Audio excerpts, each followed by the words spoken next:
المشكلة أنه هذا يعتبر من حكام النخبة، لكن أنا أقول لك لو جاب مباريات أخرى ممكن، لأنه الحادثة اللي تحدث عنها الجميع وهي مثبتة عليه، حادثة تلاعب بنتائج مباريات وصدر بحقه إيقاف 6 شهور وغرامة في وقت سابق، الظاهر 2014 2005 أو 2005 من زمان.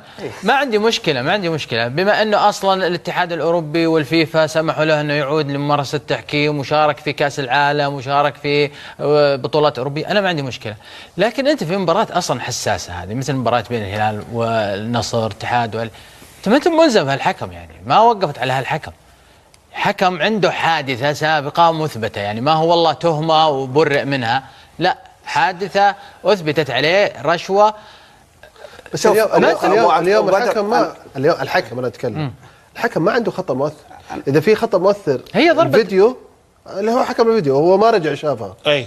الحكم ما رجع شافها، يعني حكم الفيديو ما قال له تعال في حاله تستحق انك تشاهدها. حقت متروفيتش لا ناداه، لا ما ناداه، لا ما راح شاف البلنتي شاف. تبع متروفيتش تقصد؟ لا رجع